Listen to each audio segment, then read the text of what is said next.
ஆயுத பூஜை இல்லை. ஸோ கோவிலுக்கு போயிட்டு வந்தாச்சு. அம்மா உங்கள் ஆச்சி கடையிலேயே வச்சுருப்பாங்க மேலே, அங்கே போய் வரத்துக்கு நிறைய வேலை. தோரணம் கட்டுறது, மாயிலை கட்டுறது, சந்தனம் குங்குமம் பூசுறது.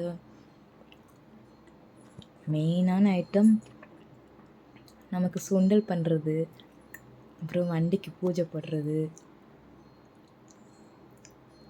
அப்புறமா கடை இருக்கிறவங்களுக்கு கடையில் இருக்கிற ஆயுதம் ஏதாவது இருந்துச்சுன்னா அதில் பொட்டு வச்சு சாமி கும்பிட்றது. இது எங்கள் கடை.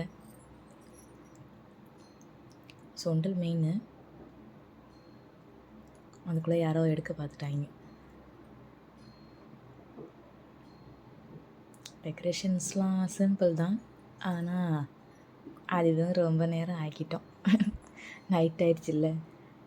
நைட்டு தான் கும்பிடணும், ஆனால் கும்பிடுவாங்க. ஆயுத பூஜைக்கு பொரி ரொம்ப முக்கியம் பக்கலே. அதே மாதிரி ஓசியில் வந்த சோம்பு பொடியும் முக்கியம். அப்புறம் இது எங்களுடைய மக்களுக்காக லட்டு. பாய். லேட்டாக பண்ணாலும் லேட்டஸ்ட்டாக பண்ணணும். ஆயுத பூஜை அண்ட் ஹாப்பி விஜயதசமி. கவுக்கு வணக்கம் சொல்லுங்கள்.